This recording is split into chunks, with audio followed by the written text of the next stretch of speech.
let's start with childhood. Tell me how where you grew up, what was in your childhood, and then let's lead into adulthood. I grew up in Kimberly, Alabama.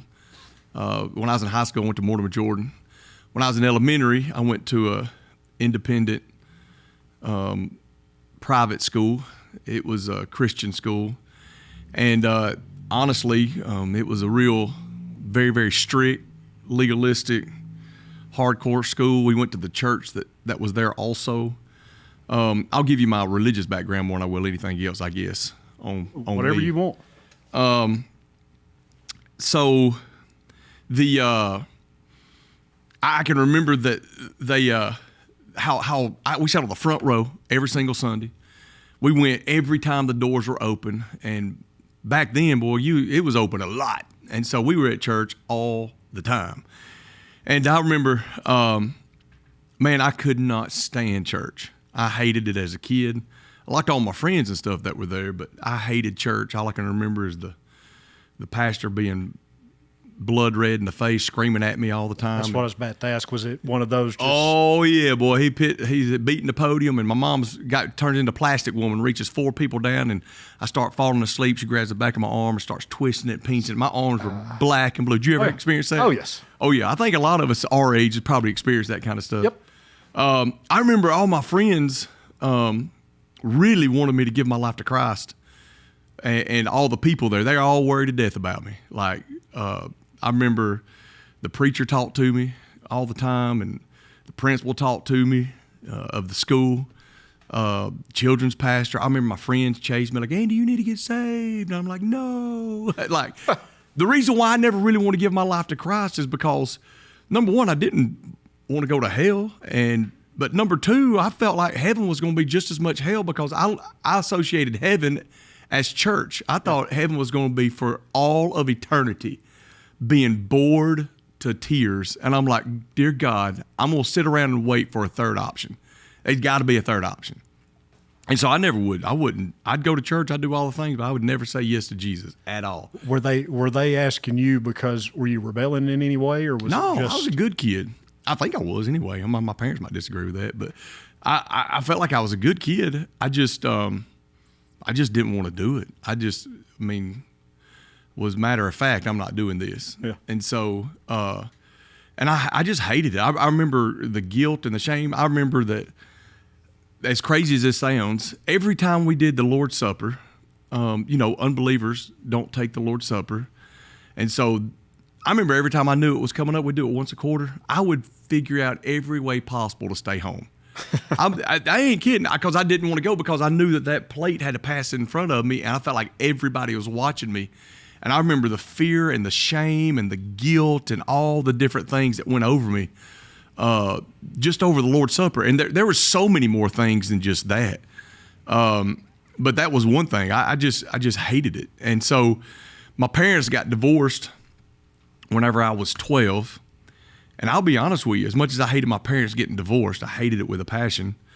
But I was also fired up because my mom, she felt the harshest, because a lot of those people were just mean. I mean, they were not kind at all. Anytime you're legalistic, it's a works-based thought process, a works-based theology of thinking I got to do all these things to gain God's approval, which is another thing maybe we can talk about another time.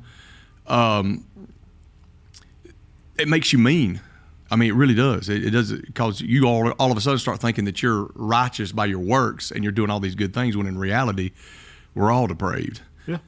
And so, so my mom got fed up with it also. And so, honestly, we just quit going to church, which is the greatest day of my life. I was like, man, thank God I ain't having to go back to church. You weren't getting anything out of it. Heck, no, yeah, like I got a lot of shame and guilt and fear, and didn't enjoy it. I love my friends that were there. We did all kinds of fun stuff, and it was boring, and there's all kinds of stuff. Anyway, so I didn't go back to church until I was probably 22, 23. So you had about 10 years in there? Yeah, something like that. 10 years without going to church and not doing anything. And I thought I didn't. People asked me, I was like, heck no, I ain't going. Anyway, I can remember, as crazy as it sounds, I'd always when I was 24, I can remember me and a bunch of my buddies would go to clubs, and I didn't like the taste of alcohol, so I never drank. So I was always a designated driver, and we'd always go stop off at the Chevron, get the cheap beer. And they would sit in the car every single weekend, Friday, Saturday, sometimes Thursdays. We'd sit in the parking lot, finishing off the cheap stuff, having the exact same conversation every single week. And we'd say things like, my God, there's got to be more to life than this. I mean, this is old. This is boring. We know the same people. There's got to be more to life every single week. And then Sunday, honestly, I started going to church. I started going to church for the wrong reasons. Honestly, I started going to church to look for a single girl because I was single. And, honestly went for the purpose of looking for a girlfriend. It might not have been the perfect reason, but it got you in the door. Well, 100%. Here's the deal is I say this all the time.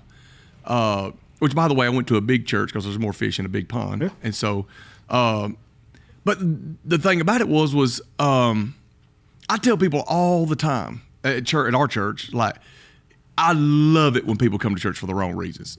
A lot of people are like, well, bless God, they're just going to church for the wrong reasons. Well, good, because they're going to hear about Jesus. They're going to walk into the presence of God, and their lives are going to be radically changed prayerfully. Mm-hmm. My life was changed for going to church for the wrong reasons. There was one day, after sitting there having those conversations about, my God, there's got to be more to life than this. This is miserable. That the Pastor Steve Gaines, preached a message on what life was about. And he used sports analogies, which I absolutely love sports. And I sat there and listened, probably for the first time. I was like, dang. He's answering all my questions that we have on. And so there was a place where, sitting about 5 pews back, I made a decision in my heart, like today, I'm gonna do this Jesus thing. I'm not going back. I'm gonna do this Jesus thing, and so usually when I put my mind to something, I'm gonna do it. And I don't know exactly what it looked like. I just remember saying inside, I didn't walk an aisle, I didn't say a prayer, I didn't even get baptized at the time. I just said, I'm gonna start doing this Jesus thing. At the time, I worked for Coca-Cola, which is the worst job in America. I hated it with a passion. I went in I worked on Friday, a hellraiser. I went in on Friday as a hellraiser. And then on Monday, after giving my life to Christ on Sunday, I didn't realize I was giving my life to Christ, but I made a decision. On Monday, I was a holy roller, radically different. And listen, for some people, it's a long process or somewhat process. For me, it was a radical, and everybody knew it. And that was going to be my next question. Was it one of those that it's one thing to change in your mind and your heart, but did other people notice the change immediately, or did it take a while? A lot of people thought I was faking it. I had a lot of people, like Christian people, which is crazy. Like Christian people weren't even excited for me. They were like, oh, it's just he'll go back to where he was, I remember a supposable strong believer. He was actually one of the meanest guys at the plant, but he was always talking about, like, this isn't real. He's not going to make it. Like, well, hey, here I am 25 years later, 26 years later, still making it. Well, that's nice to be real reassuring for you there. Yeah, he wasn't very nice. He was kind of mean. But the big picture is that, long story short, I was scared to death, by the way, to go to church and start living it. Because I knew that I was going to probably lose friends, and I was just going to be different. I had to tell people, no, I'm not really going to the clubs anymore, and I'm going to really try this Jesus thing. And back when I first started, I said, I'm going to start going to church more. Mm-hmm. Then it turned into more along the lines of, hey, I'm really going to follow Christ. And anyway, I started a prayer meeting at the plant early in the morning, and yeah, that was a little weird. How'd that go? It was cool. I say a prayer meeting. It was, I remember I started doing stuff with students. That's a whole nother story. And, at our church, and we went to see at the pole rally, and all these kids gathered around the pole, and I was like, well, hey, if we're going to challenge friends to have guts to come stand around the pole to pray, then, I guess I need to do that. And so I started gathering guys up that I knew would pray or that was believers at the plant. So, hey, before we go out, take our trucks out and do our routes and stuff, why don't we meet around a flagpole every day and pray? Was that a hard conversation to have? Heck, yeah, that was hard. I mean, like, I thought I was really suffering for Jesus. That was really hard. How many did you get? Because you felt like people were, like, honestly, there were times there was up to 15, 20 people that started coming. I mean, it was crazy. And then a lot of times it was just 2 of us, 3 of us, but we'd pray, and I know people thought we was weirdos, but I don't know. I will say this, when people started realizing that it was real, it was amazing how many grown, strong backbone, hard-working men would sit up in my cab with me and cry and just telling me all the things they're going through that's difficult. I was able to minister to them and pray for them and love on them. And all that stems just from you starting that. Probably that prayer prayer, but group. also just my life was different. I just had changed, man. I think everybody knew it. That's, and I know, and one, it's a long time ago, but just in what ways was it different? I'll be honest with you. I mean, I was one of the best cussers in the world, man. I could cuss with the best of them. I put them in the right place, right time. But I honestly, my mouth cleaned. I didn't cuss anymore, which is crazy. A lot of people still struggle with that. But I quit going to the clubs. They started knowing I started going to church more. I mean, part of what helped me was I met a man that was the executive pastor of that church. He saw that I was coming every single week, and I sit by myself. And I think he saw something in my eyes that I was hungry, like I want to learn more. And I'll be honest with you, he came over one day, about probably 2 months into me trying to walk with Jesus. I didn't know what to do. Yeah. All I knew was I was supposed to read my Bible and pray. So every night I'd get down beside my bed and I'd pray, and I'd open up my King James Version Bible, didn't understand half of what they were saying. I was about to say. But I would read it, and didn't make a lot of sense to me, but I did grab some things. That's all I knew to do. But I remember this guy came over. His name was David Jett, put his arm around me, said, hey, we're about to start a singles ministry, which, by the way, reveals that he noticed I was single, which apparently he might have thought I looked like a loser out there. I don't have a clue. Which, by the way, if you're single, you're not a loser. But that's what I felt at the time. But anyway, he said, we're about to start a singles class. Hey, why don't you come with us? And so we did, and he just started pouring into me. He started a prayer service. Me and 2 or 3 other guys got up there and started praying before the Sunday school class, and we saw God really, really move. And then we moved it to a Saturday night, just started praying for the church and everything. And then all of a sudden, God started really, really moving. And we had like a miniature awakening in the 90s at Gardner First Baptist. We kind of turned Baptist-costal. People thought we were going crazy.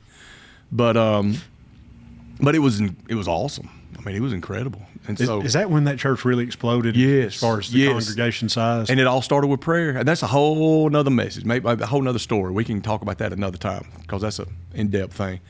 But I just think that people just saw something radically different. And that's what God does. I mean, He's a change agent. He comes in, and when He comes into your life, He changes your life.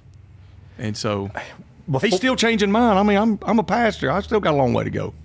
You're a pastor. You're supposed to be perfect. You didn't know that? Yeah, well, that's what they think. They just don't understand. Before you, I'm going to say at that point, accepted Christ, were you comfortable getting up and talking in front of people? Was that natural? Heck no. That was my biggest fear. I will say this. I can remember when I played sports, my favorite thing about sports was motivational speeches. When the coaches come in and give us a motivational speech. And so I went into coaching, and I'll be honest with you, as crazy as it sounds, I didn't know nothing about no X's and O's. All I wanted to do is give a speech. Like, I wanted to fire people up to go play. And I didn't realize then, even as a lost person, that God had put a gift in me to communicate and stuff. And so I guess it was developed through preaching. I remember I went to Jeff State. I was undecided when I went to Jefferson State College. And so I had to sit down and take a thing called a Strong Campbell's test, which was to help you at that time figure out what you wanted to do in life. Now, I was lost as last year's Easter egg. I didn't even know Jesus then. And so I'm sitting there talking to this lady, and she goes through it all, and she said, well, everything that you filled out you would be a perfect pastor. Have you ever thought about being a pastor? Goodness. I was like, heck no. I started laughing like, there ain't no way I'm going to be a pastor. So God's throwing it in your face this whole Oh, time. yeah. I had no clue. I just thought that was a joke. Like, ain't no way. I don't even like church. I don't even go to church. Nope, sorry. You just didn't know what was in store for you. Oh, heck no. Anyway, so there's so much more. I mean, I know that you ain't got forever to sit here and talk about it. But All right, let's fast forward. You come to Coleman and you start Desperation. yeah. Give me as condensed as you can how you came up with the idea to come to Coleman and where you are today. Oh my! So And I know I worked at we can Gardner talk First now. Baptist. Yeah, I went to Gardner First Baptist I worked there for 12 years, and so I worked with students for a long time. Then they moved into college ministry and singles ministry. So we started a service called The Generation on Thursday nights. Long story short, honestly, I still think it was because of prayer why it exploded, but it exploded. People told me it'd never work. Your service will never work. You're not sitting next to a college campus. It's not in a single town, but it'll never work. But God exploded it. And so, man, a lot of times people leave churches because there's water under the bridge. Mm-hmm. But it would really wasn't like it. I love Pastor Kevin. I love my job. As a matter of fact, we was at the apex. Man, God was moving. But he started stirring my spirit about planting a church. I didn't even know what that looked like. And so I went on a 21-day fast, just asking the Lord, God, what do you want to do? I know you want me to plant. Where do you want me to plant? And so I just like, God, just please don't put me in Boston because they'll make fun of my accent. People in Alabama people in Coleman make fun of my accent. Ain't nobody got no right to do that. And so I just begging, like, God, please, where do you want to put me? So at the end of my fast, there was an explosion in my spirit, Coleman, Alabama. I didn't know nothing about Coleman. I knew they had a lake, and that was it. So you've never been up here much, spent any time? Not much at all. When I was in high school, I came up here a few times to hang out, but no, I didn't know much about Coleman at all. And so I came up here with my wife and we drove around, and I mean, the first place we ate was Pasquale's down there. Yeah. And that was the first place we ate. There really wasn't hardly anywhere to eat out here now. Like now it's crazy. What year is this? 2023. What are you talking? Oh, when I planted 20. I was like, Thank you. Might want to cut that out. That's one of my airheaded moments. It's probably 2009, 2008. Okay. We planted in 2010. Gotcha. But, So but thank you for making sure I knew what year it was. I'm sitting there looking at you like, what? What you want to know in the year? Gosh. Thank you. I What need year? that early in the What morning. year is this? So that's why. What year is the time frame Yeah. we're talking about right now? 2009, baby. Okay. All right. All right. So 2009, we drove up here because I really felt like this is where God was telling me, and I didn't have a clue. I had people asking me all the time, like, why are you planting in Coleman? Like, we got churches everywhere. Like, we got 3 on every corner. Like, why would you plant here? And I had people up there asking. And all I would tell them is like, I don't know. I just know God's called us to plant a church here. And so we started looking, and we did, and we planted. And now that we've been here for 2 or 3 years, and this is not against Coleman by no means. This is just, I learned our calling when we got here, probably 2 or 3 years later. So God's called us our calling is to reach people who don't really understand who Jesus is. It's religion. To help people get set free from religion, from legalism, from this thought process, well, I can't go to church until I get my life right. That's a really bad thought process. Like, where did you hear that? Like, none of us got our life right. If it wasn't for Jesus, none of us would have hope. Zero. And so my thought was like, so I got to experience my younger years of how much I hated church. After I got saved, I actually went into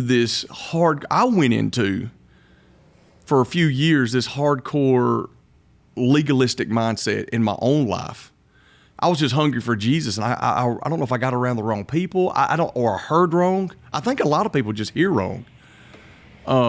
Explain that for anybody that might know what you mean by it. Well, the preacher may be saying something right, but they're still hearing wrong. There's an inclination in our flesh that immediately thinks that I've got to gain approval from God, when the only approval that we get from God is Jesus. Whenever we give our life to Christ, the Bible says that's why Jesus died on the cross. There's no way through our works that we could have ever given our life to Christ. Zero, none.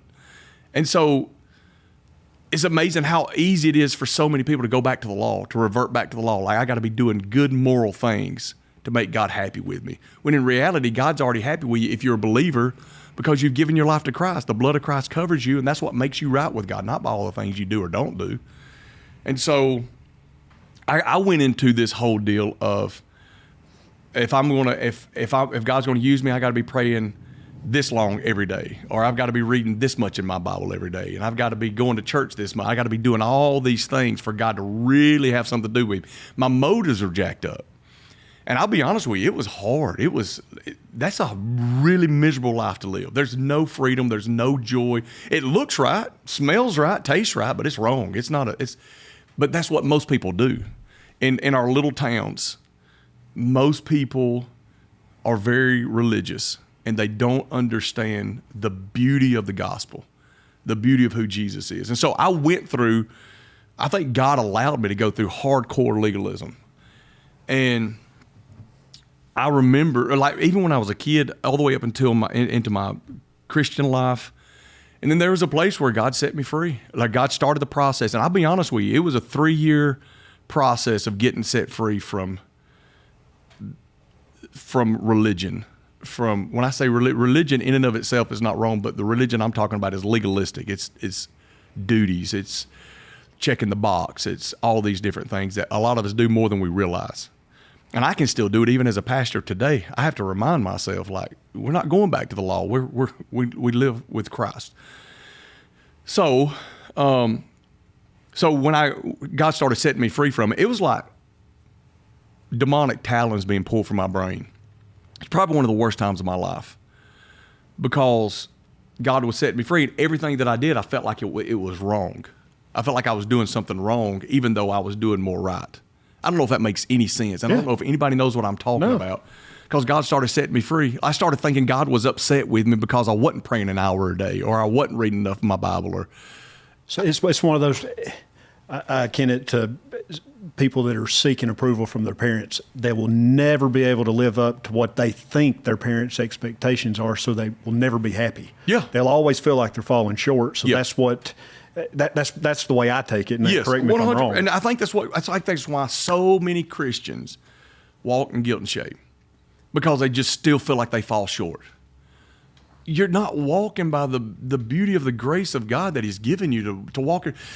It is crazy to me how many people walk in more guilt and shame after being a believer than they did before being a believer. And Jesus died for your guilt and shame, so you don't have to walk anymore. You can walk in freedom. What do you think's the root cause of that? It's a bad doctrine. It's a bad belief system. Is it? And I agree with you. I don't like. Which, by the way, conviction. A lot of people associate guilt with conviction. Conviction and guilt are two different things. Conviction's a beautiful thing. Conviction moves you closer to Jesus. Guilt moves you further away from Jesus. So, I interrupted you. No, I'm just thinking about what you just said.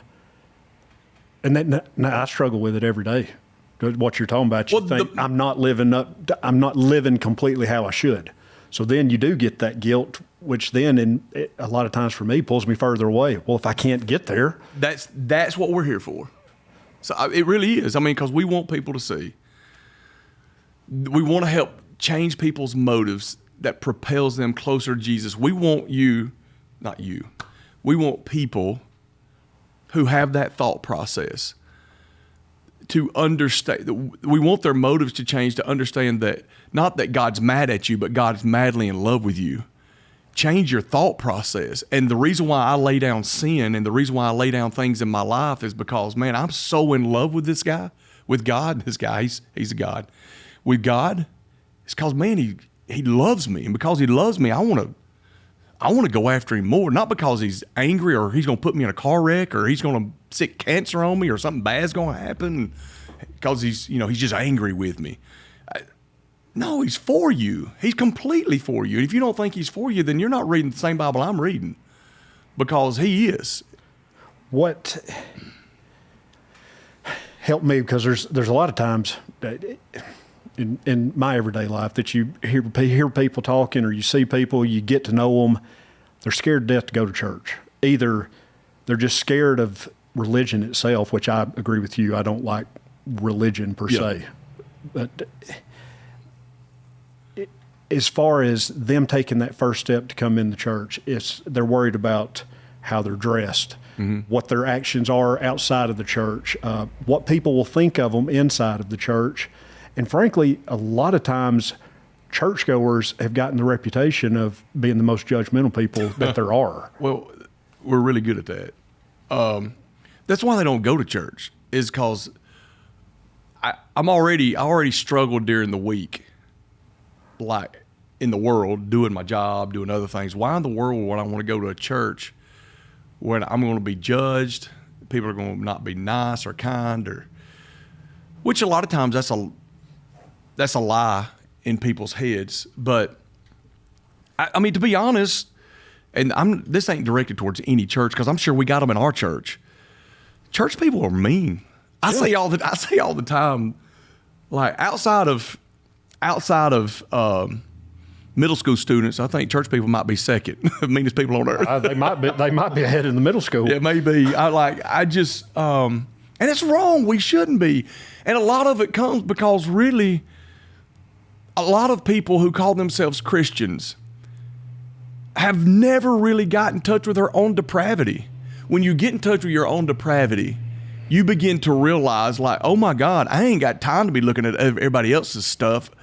I've got things in my own life that are offensive to God. But thank you, Jesus, for the grace and the blood of Christ, for the grace of Christ. I mean, God, and the blood of Jesus that covers me.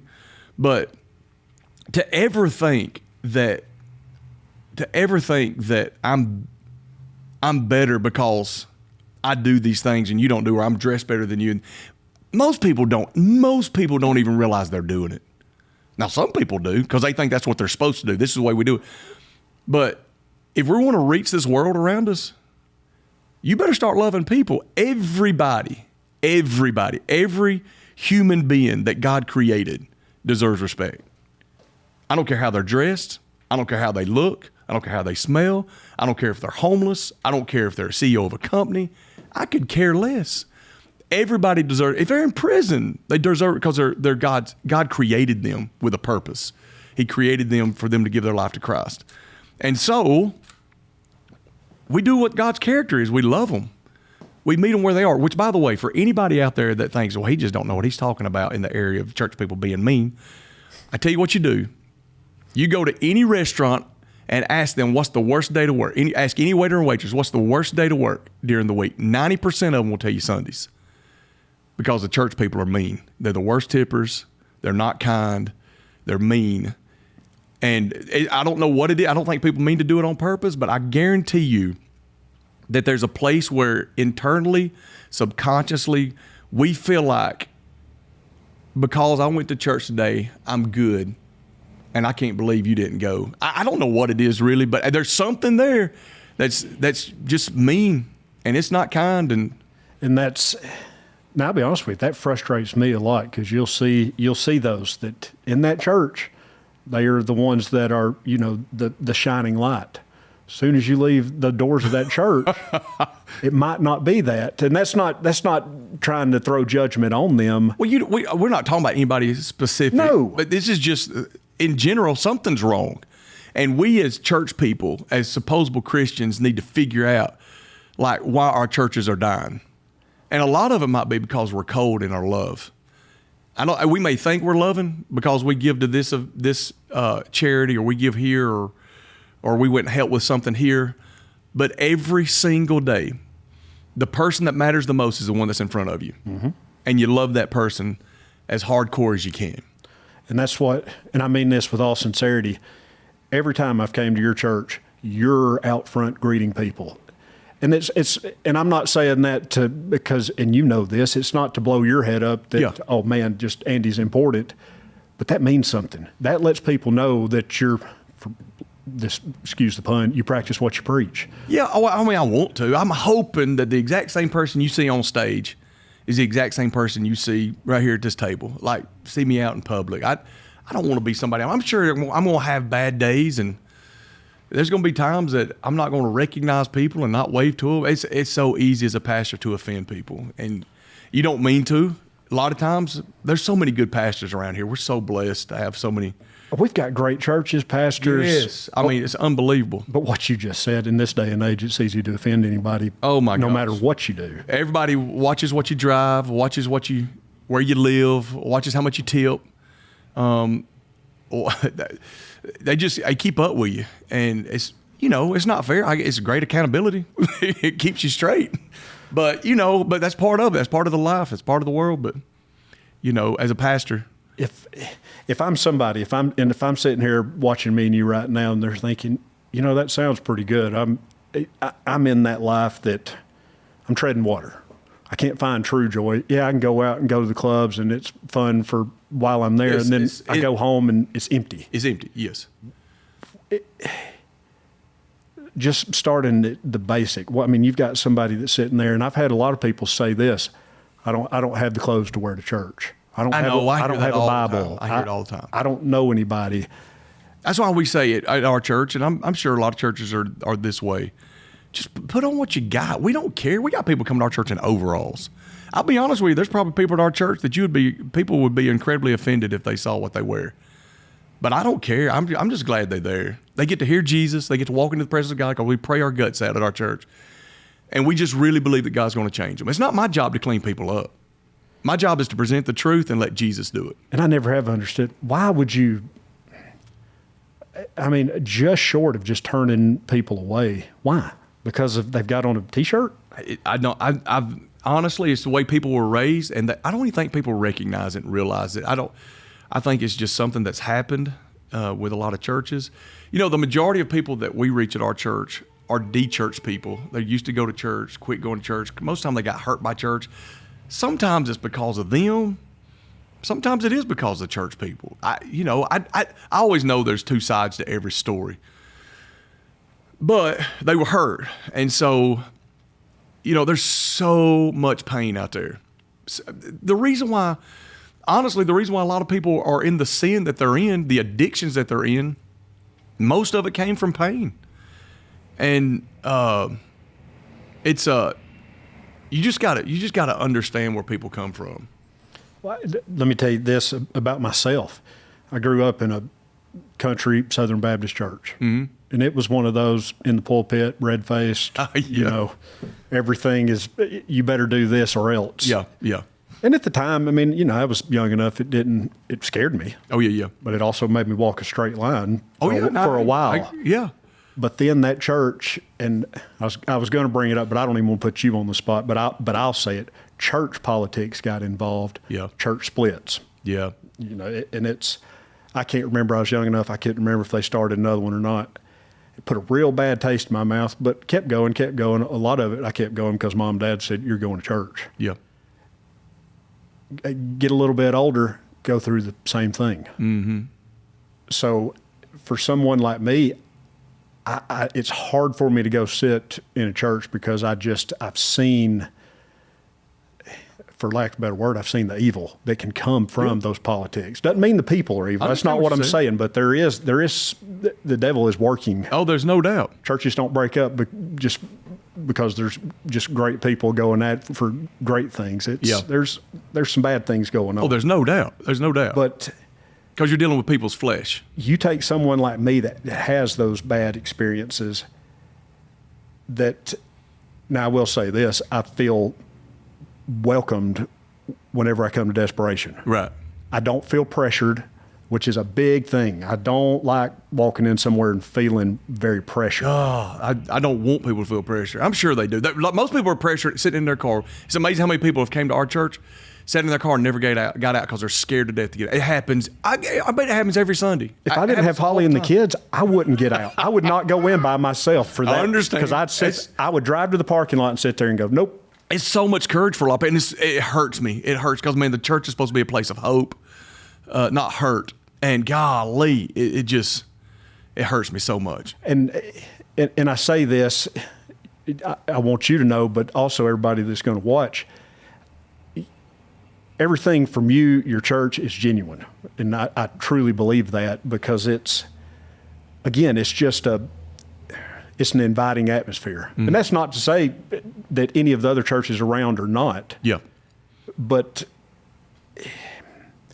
it's just one of those, you really just want to reach out and grab somebody. Now, do I go every Sunday? No. Yeah. I can honestly say, well, most people don't. That I'm there so little that I know you're looking for the people that are not there a lot, just where you can come over and say, hey, thank you for coming. And I'm that guy. Well, no, you good, boy. But you want to reach out there and grab those people and say, come in. Yeah. Come in. Well, we don't everything's even know okay most of the time. Yeah. And that's the ones that you wish that you could talk to, but they're also the ones, if you press them too hard, they're going to turn and run. I mean, it's just that fine line that I do not envy. And I commend you, because you do something that I wish that I had the courage, the education, and the ability to do. But well, a lot of it, honestly, is just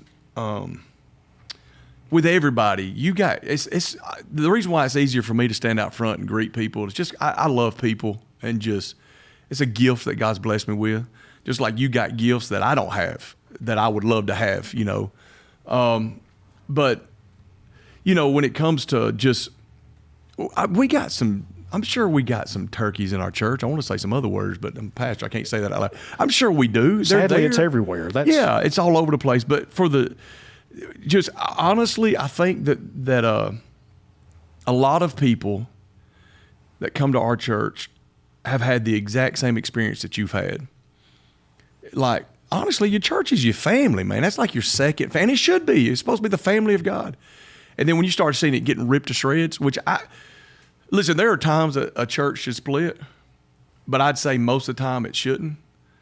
And I'm just telling you, people have got to see the spiritual war. The enemy wants to destroy the church. What does Jesus say? Jesus said in John 17, his last prayer on earth, he was in the Garden of Gethsemane. He prayed for future believers. He prayed for us. He prayed for future believers. The last thing, he could have prayed for great prayer warriors. He could have prayed for great Bible scholars. He could have prayed for all great evangelists. He prayed for unity.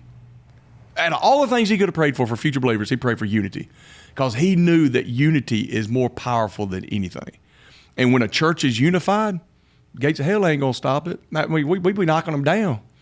And so if the enemy can get inside a church and strip it, he's going to take a lot of people's trust in the church away, in God's church, but he's also going to do everything he can to keep people from walking in their purpose, because people like you, I don't know if I really ever want to go back to church. I'm like, why would I want to go and get hurt again? And so, you know, I guess you can still have purpose, or find purpose outside of not going to church, but I think it's almost impossible, because your purpose is to be with the family of God, and God uses us as a body. God's giving you gifts for the purpose of the church. And it's just, the enemy wants to destroy. He uses pain. I'm just telling you.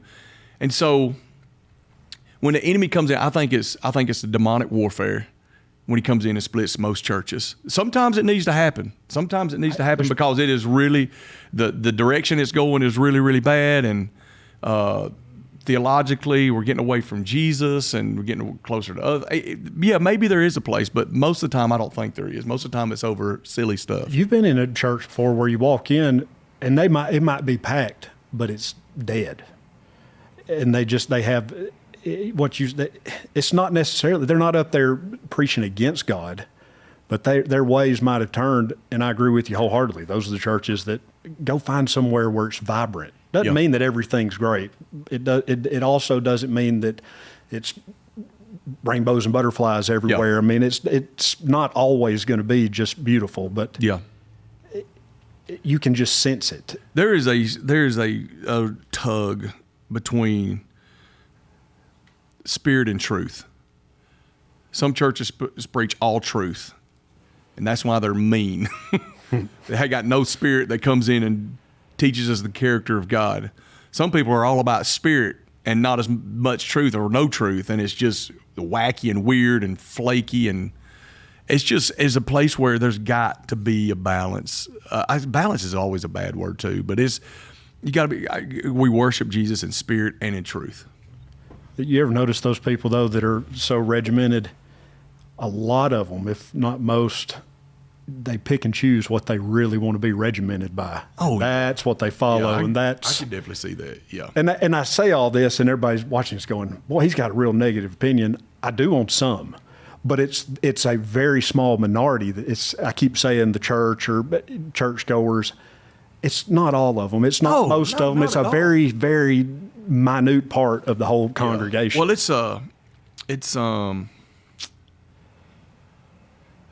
you've had an experience. You've had more than one experience that's bad. And so it causes, when we have a bad experience at one church, all of a sudden we start thinking that every church is like this. Like if you have a bad experience of a pastor embezzling money or watching things on television like a preaching show and all they're doing is ask for money, so all of a sudden you start thinking every preacher wants my money, which that's not true. It's not true at all.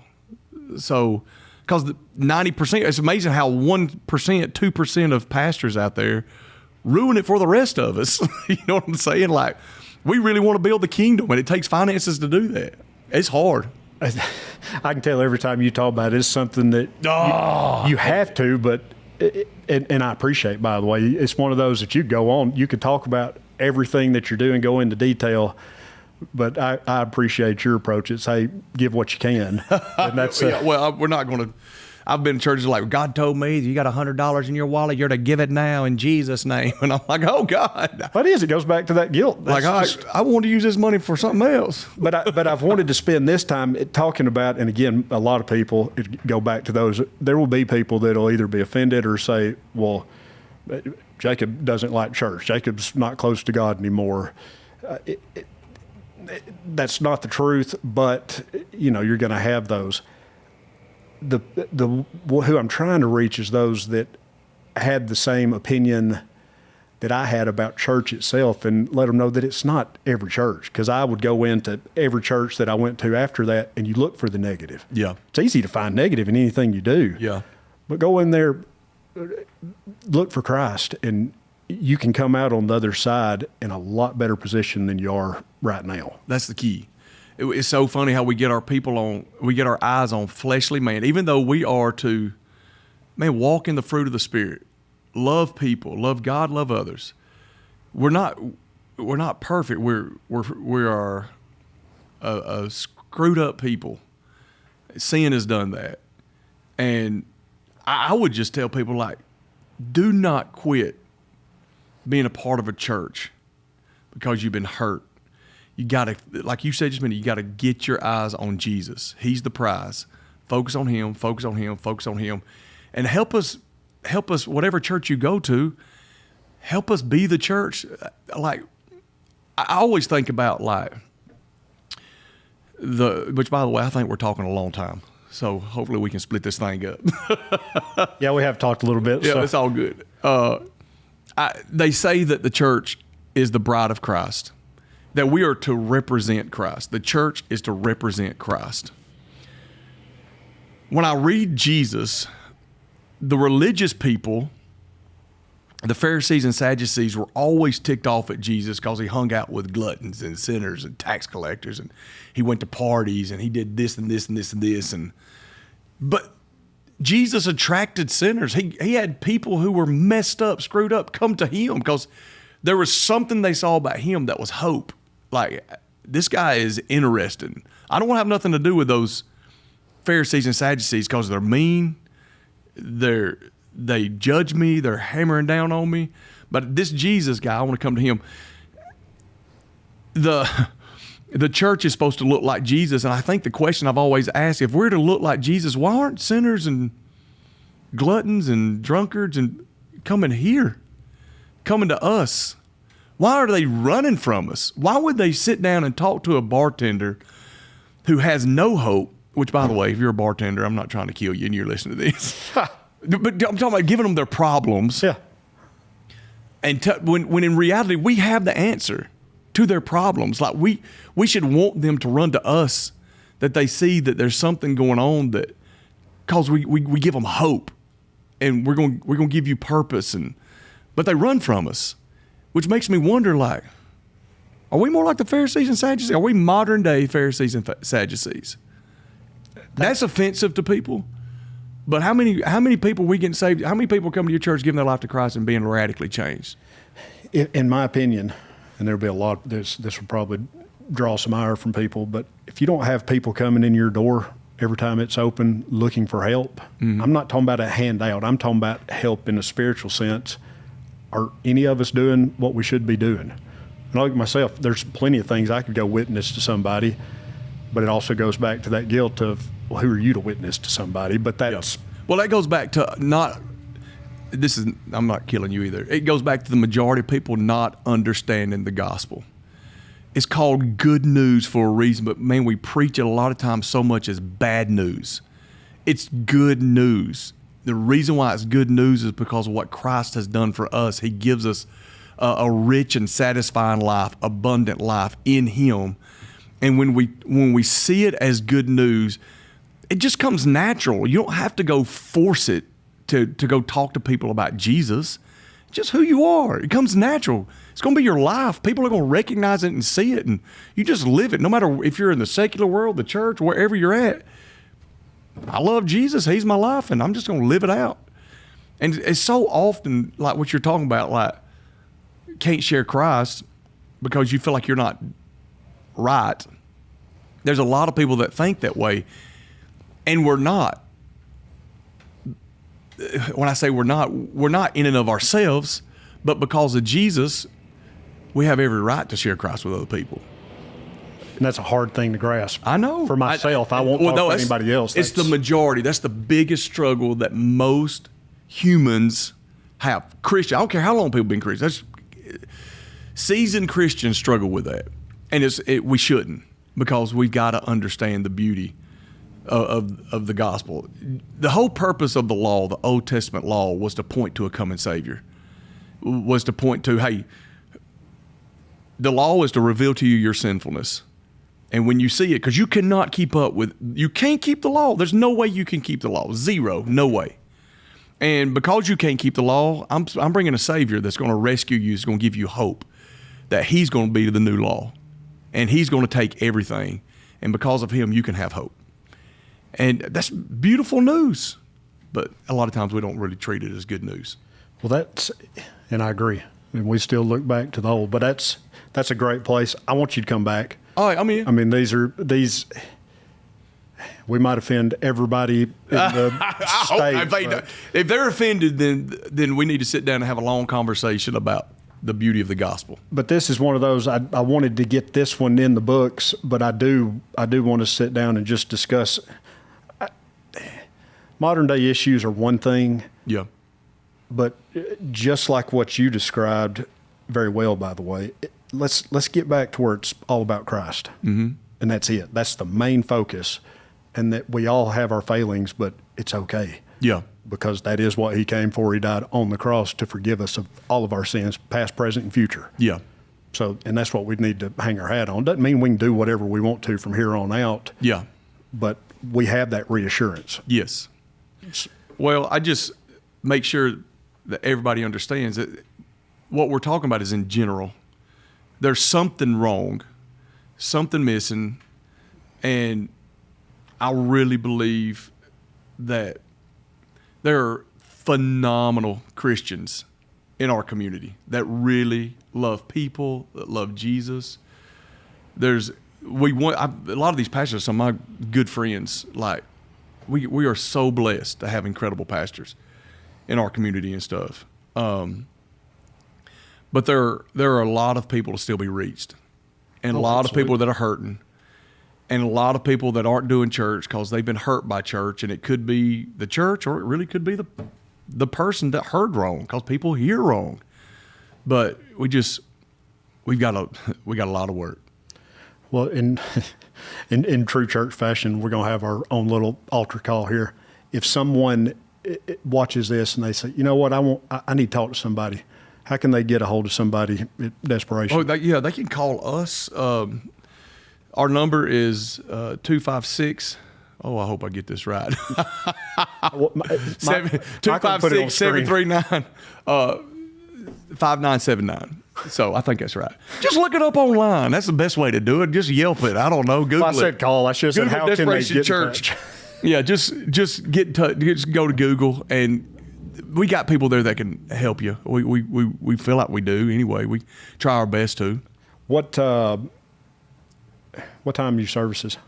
So we do 8:00, a 9:30, and 11:15. Okay. 8:00, 9:30, 11:15. That's in Coleman. Now we got campuses in Jasper and Hayden also, and they just do 9:30 and 11:15.